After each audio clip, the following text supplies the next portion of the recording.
Hello aspirants, इस answer writing practice series के अंदर आपको मिलेंगे 4 questions daily GS1, GS2, GS3 और GS4 से। क्वेश्चंस का डिस्कशन सुबह होता है जिससे कि आपको टाइम मिल सके खुद आंसर्स को अटेम्प्ट करने का और फिर उसके मॉडल आंसर का डिस्कशन इवनिंग में होगा। इस बीच जिन लोगों ने आंसर लिखे होते हैं वह अपने आंसर्स को फ्री इवैल्यूएशन के लिए इस ईमेल आईडी पर भेज सकते हैं। ईमेल आईडी है contact.crispcontent@gmail.com।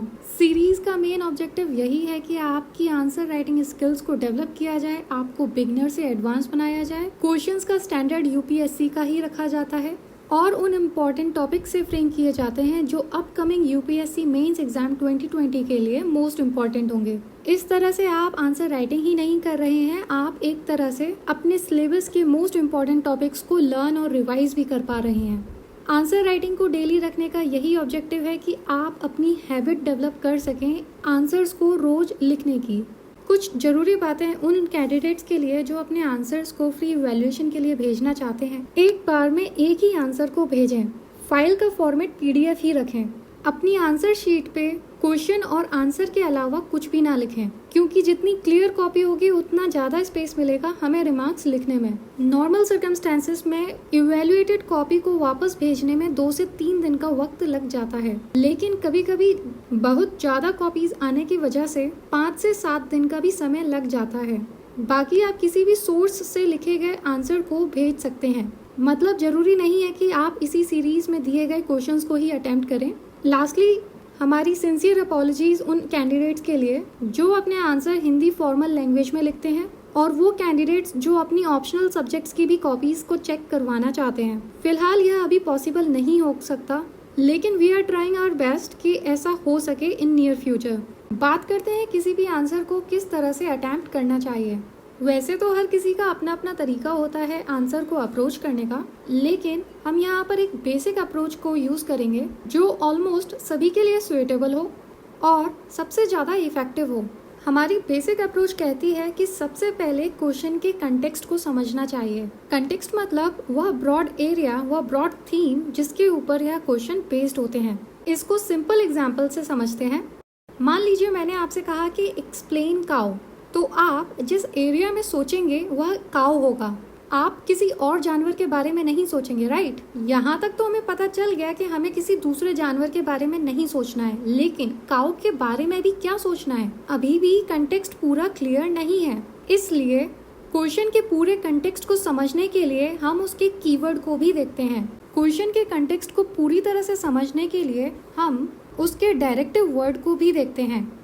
डायरेक्टिव वर्ड्स वो वर्ड्स होते हैं जो उस टॉपिक के अंदर भी किस डायरेक्शन में सोचना है उसके लिए गाइड करते हैं। जैसे कि हमने एग्जाम्पल लिया था एक्सप्लेन काउ, इसके अंदर जो डायरेक्टिव वर्ड है वो है एक्सप्लेन। उसके अकॉर्डिंग हम काउ के बारे में उसके फीचर्स बता सकते हैं कि काउ के 4 पैर होते हैं, एक पूंछ होती है। लेकिन वहीं अगर हमने डायरेक्टिव वर्ड क्रिटिकली एनालाइज लगा दिया तो हम सेम टॉपिक काउ के बारे में ही डिफरेंट डायरेक्शन में सोचेंगे, मतलब काउ के एडवांटेजेस या डिसएडवांटेजेस। और इस तरह से आपने देखा कि एक ही थीम होने के बावजूद 2 डिफरेंट डायरेक्शन से हमने सोचा, और इस तरह से आप क्वेश्चन के पूरे कंटेक्स्ट को समझ पाते हैं। एक बार कंटेक्स्ट को समझ लिया, फिर हम अपने नेक्स्ट स्टेप पर आते हैं जो है कंटेंट को गैदर करना। क्वेश्चन की अंडरस्टैंडिंग के बाद जो भी रिलेटेड मैटर हमें मिलता है उसे हम गैदर करने की कोशिश करते हैं। कोई भी रिलेटेड एग्जाम्पल, डेफिनेशन, स्टैट्स या फिगर्स, उन्हें हम या तो अपने दिमाग में रखने की कोशिश करेंगे या फिर उनके रफ पॉइंट्स बनाकर रफ पेज पे लिख देंगे, क्योंकि एक बार कंटेक्स्ट समझने के बाद हमारा दिमाग सभी डायरेक्शन से उससे रिलेटेड कंटेंट को गैदर करने की कोशिश करता है। और ये इन्फॉर्मेशन रॉ होती है, अनफिल्टर्ड होती है, और ऐसा भी हो सकता है कि वो टोटली रिलेटेड हमारे क्वेश्चन की डिमांड से ना भी हो। और अगर आपने उसे डायरेक्टली अपने पेपर पे लिख दिया तो हो सकता है कि आप क्वेश्चन की डिमांड से डिविएट हो जाएं और फिर आपको मार्क्स भी अकॉर्डिंगली मिलेंगे। इसलिए उस रॉ इन्फॉर्मेशन को अच्छे से प्रेजेंट करने के लिए हम लास्ट स्टेप पर आते हैं, स्ट्रक्चर। किसी भी आंसर के अंदर 3 बेसिक कंपोनेंट होते ही हैं। पहला इंट्रोडक्शन, दूसरा बॉडी और तीसरा कंक्लूजन। किसी भी क्वेश्चन के आंसर में इंट्रोडक्शन, बॉडी और कंक्लूजन किस तरह से लिखना है वह क्वेश्चन टू क्वेश्चन डिफर करता है। जिस तरह का क्वेश्चन होता है उसी तरीके से हम लिखते हैं तीनों कंपोनेंट। दूसरा आपकी नॉलेज पर डिपेंड करेगा, जितनी ज़्यादा नॉलेज होगी, रिफाइंड नॉलेज होगी, उतना रेलेवेंट इंफॉर्मेशन नॉलेज आंसर्स के अंदर लिखी जा सकती है। और फाइनली आपके एक्सपीरियंस पर डिपेंड करेगा कि आपने कितनी प्रैक्टिस करी है, जिसकी वजह से आप क्विकली क्वेश्चन के डिमांड को समझ पाते हैं और उतना ही जल्दी उसे लिख पाते हैं। यह सब धीरे धीरे आंसर राइटिंग की प्रैक्टिस करने से आ जाता है। और इस तरह से अगर आपको क्वेश्चन का कंटेक्स्ट समझ में आ गया, फिर आपको पता चल गया कि कंटेक्स्ट से रिलेटेड मतलब क्वेश्चन की डिमांड से रिलेटेड क्या कंटेंट लिखा जा सकता है, आपने अप्रोच के दूसरे स्टेप के अकॉर्डिंग कंटेंट को गैदर भी कर लिया और फिर रियल पेपर पे आपने स्ट्रक्चर कर दिया, तो इस तरह से आपका आंसर कंप्लीट हो जाता है। परफेक्शन की तो कोई लिमिट नहीं है, लेकिन यह अप्रोच फॉलो करने के बाद आपको एक ऐसा आंसर मिलेगा जिसे एग्जामिनर चेक करेगा तो मजबूर हो जाएगा आपको अबव एवरेज मार्क्स देने के लिए। इसलिए हम आगे इसी अप्रोच का यूज करते हुए क्वेश्चंस को डील करेंगे। आज का GS 1 का क्वेश्चन देखते हैं। क्वेश्चन है, what were the major reformist and revivalist movements in 19th century India, how they were similar to और डिफरेंट फ्रॉम ईच अदर। इसे 250 वर्ड्स के अंदर लिखना है और यह क्वेश्चन आपका मॉडर्न इंडियन हिस्ट्री के अंदर आ जाएगा। 19th सेंचुरी के अंदर जो भी मेजर रिफॉर्मिस्ट और रिवाइवलिस्ट मूवमेंट हुए हैं उनको बताइए और इन दोनों के बीच क्या सिमिलैरिटी है और क्या डिफरेंसेस हैं। क्वेश्चन के कंटेक्स्ट को समझेंगे। क्वेश्चन के अंदर ब्रॉडली 2 टॉपिक्स के बारे में बात हो रही है। पहला है रिफॉर्मिस्ट और दूसरा है रिवाइवलिस्ट मूवमेंट्स के बारे में जो 19th सेंचुरी इंडिया के अंदर हुए थे। तो सबसे पहले आपको इन दोनों मूवमेंट के बारे में पता होना चाहिए। फिर उसके बाद क्वेश्चन का दूसरा पार्ट है how they were similar to और डिफरेंट फ्रॉम ईच अदर, कि उन दोनों के बीच में क्या सिमिलैरिटीज़ थी और क्या डिफरेंसेस थे। अब हमें इन्हीं को ही लिस्ट आउट करना है। ओवरऑल क्वेश्चन का कंटेक्स्ट हम कह सकते हैं, सबसे पहले हमें मूवमेंट के बारे में पता होनी चाहिए, इन दोनों मूवमेंट्स के बारे में, और फिर उनकी दोनों के आपस में क्या सिमिलैरिटीज़ हैं, और तीसरा उन दोनों के बीच क्या डिफरेंसेस हैं। कंटेक्स्ट को जानने के बाद हम उससे रिलेटेड कंटेंट को गैदर करेंगे। यह क्वेश्चन बेसिकली स्टैटिक है नेचर वाइज और इसका आंसर, इसका कंटेंट हमें बुक्स के अंदर मिल सकता है, किसी भी मॉडर्न इंडियन हिस्ट्री की बुक के अंदर। लेकिन उस कंटेंट को हम कैसे स्ट्रक्चर करेंगे यह भी जानना इम्पॉर्टेंट है। इसका इंट्रोडक्शन रिलेटिवली इजी हो जाएगा क्योंकि क्वेश्चन के डिमांड के अकॉर्डिंग हमें रिफॉर्मिस्ट और रिवाइवलिस्ट मूवमेंट के बारे में बताना है, और फिर हम एग्जाम्पल्स दे देकर बता सकते हैं कि कौन कौन से रिवाइवलिस्ट मूवमेंट रहे हैं, कौन से रिफॉर्मिस्ट मूवमेंट रहे हैं, जैसे कि ब्रह्मो समाज, प्रार्थना समाज, सत्यशोधक समाज। और फिर बॉडी के अंदर प्रॉपरली हम उनकी सिमिलैरिटीज़ को एक सब हेडिंग बनाकर और फिर दूसरा डिफरेंसेस को सब हेडिंग बनाकर एक्सप्लेन कर सकते हैं। इस तरह से क्वेश्चन की डिमांड पूरी हो जाएंगी और कंक्लूजन के अंदर इन मूवमेंट्स की क्या सिग्निफिकेंस रही या इनकी वजह से क्या कंसिक्वेंसेस रहे, इस तरह से कंक्लूड कर सकते हैं आंसर को। आपको एक तरह का प्रिस्क्रिप्शन मिल गया है कि आंसर को कैसे करना है। अब इस क्वेश्चन को खुद अटेम्प्ट करने की कोशिश करिए, कोशिश करेंगे तो डेफिनेटली हो जाएगा। आज का GS 2 का क्वेश्चन देखते हैं। क्वेश्चन है, what is the rationale behind decentralisation, comment on the framework that exist for bringing decentralisation in India and the role of financial commission in strengthening this process. इसको 250 words के अंदर लिखना है और यह आपका पॉलिटी का subtopic functions and responsibilities of the union and the state, issues and challenges pertaining to the federal structure के अंदर आ सकता है।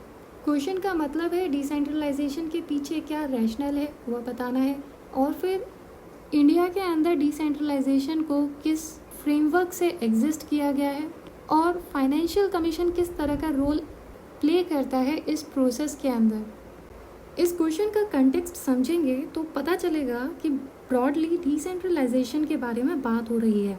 तो सबसे पहले इसका रैशनल, डिसेंट्रलाइजेशन को लाने का क्या कारण है, क्या रैशनल है, उसे हमें बताना है, और फिर किस तरह का फ्रेमवर्क हमारे इंडियन कॉन्स्टिट्यूशन के अंदर एग्जिस्ट है जिसकी वजह से डिसेंट्रलाइजेशन जैसी चीज़ हो पा रही है।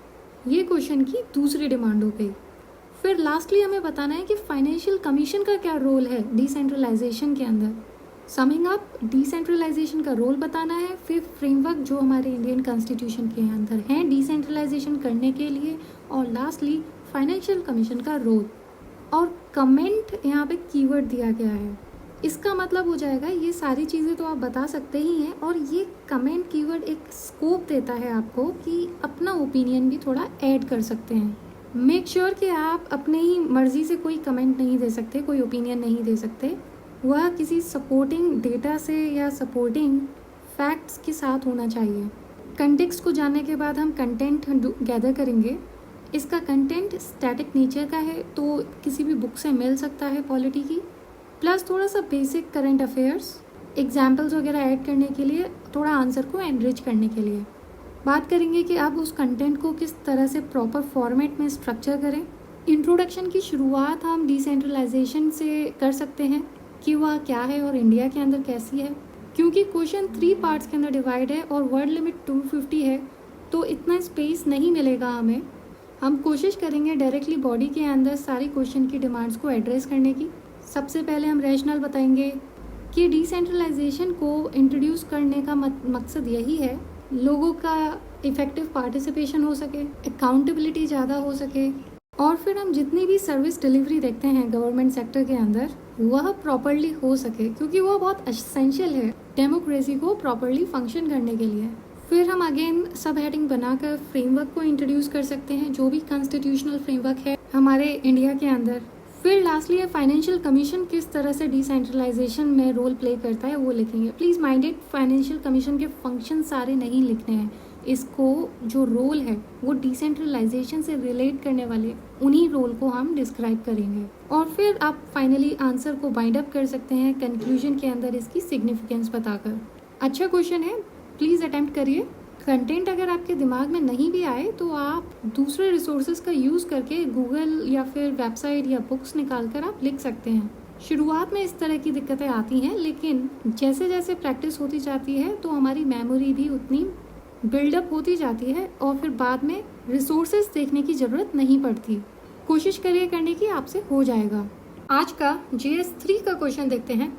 क्वेश्चन है, discuss the significant possible contribution that the Swamitva Yojana can make to boost rural economy. इसे 250 वर्ड्स के अंदर लिखना है और यह सिलेबस आपका Indian economy and issues relating to planning, mobilisation of resources, growth, development and employment के अंदर आ सकता है।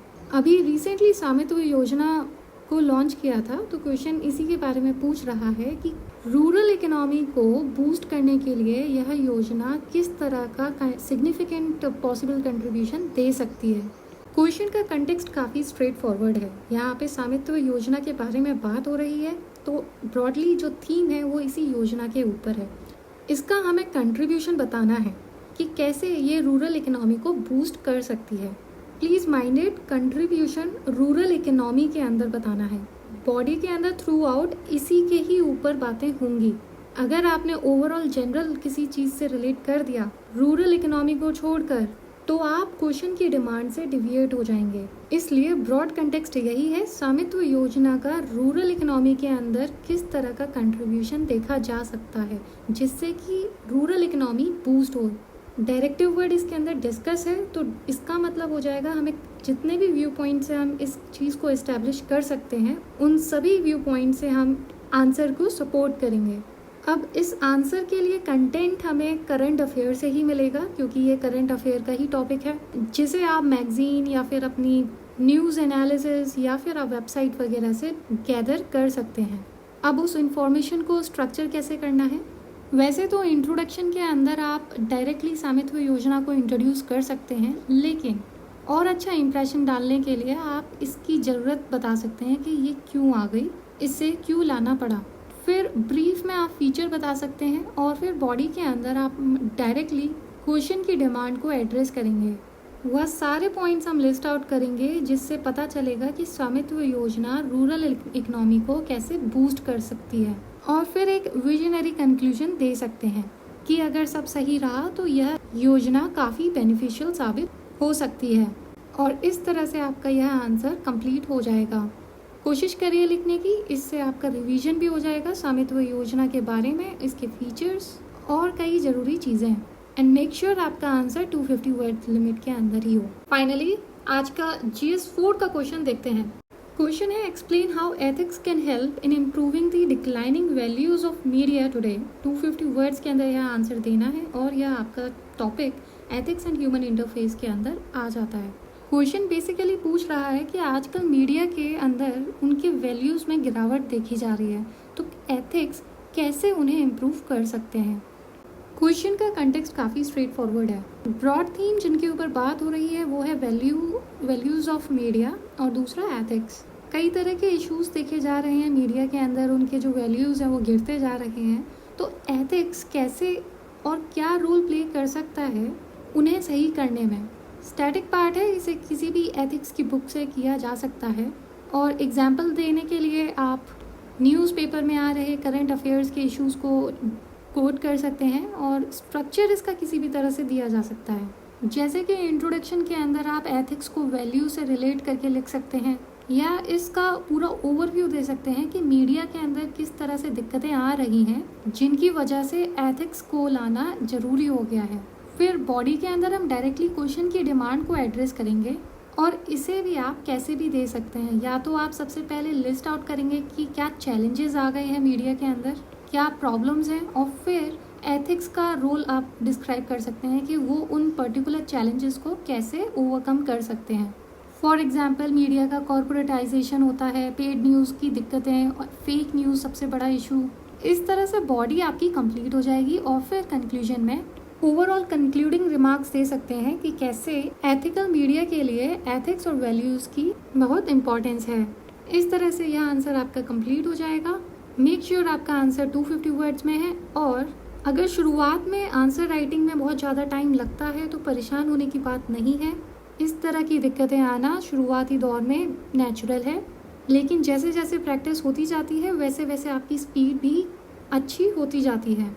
फाइनली बात करते हैं कि ऐसा कौन सा एक्स फैक्टर होता है ऐसे कैंडिडेट के बीच जिसकी नॉलेज टॉपर की नॉलेज के इक्वली होती है, पर फिर भी उसे टॉपर से कम मार्क्स मिलते हैं। ऑलमोस्ट किसी भी टॉपर की कॉपी अगर आप उठाएंगे तो उसके अंदर कुछ चीज़ें कॉमन दिखाई पड़ेंगी। पहला, जितना भी पॉसिबल हो उतना ये पॉइंट में बनाकर आंसर देते हैं, कीवर्ड्स के नीचे अंडरलाइन करते हैं जिससे कि एग्जामिनर की अटेंशन डायरेक्टली उन कीवर्ड्स पे जाए। तीसरा, आंसर के अंदर विजिबिलिटी बनी रहे उसके लिए शॉर्ट पैराग्राफ्स बनाते हैं 5 to 6 लाइंस के। डिपेंड्स ऑन इंडिविजुअल हैंडराइटिंग, जितना पॉसिबल हो वहाँ पे फ्लो चार्ट्स, डायग्राम, मैप लगाने की कोशिश करते हैं, और इस तरह से एक एक्स फैक्टर आंसर के अंदर आ जाता है और उनकी कॉपी दूसरों की कॉपी से अलग दिखाई पड़ती है। आप भी इन बातों का ध्यान रखिए, डेली आंसर राइटिंग करते रहिए जिससे कि ये सारी चीज़ें आपकी आदत में आ जाए। इतना ही इस वीडियो में। Keep writing, all the best, see you in the next video.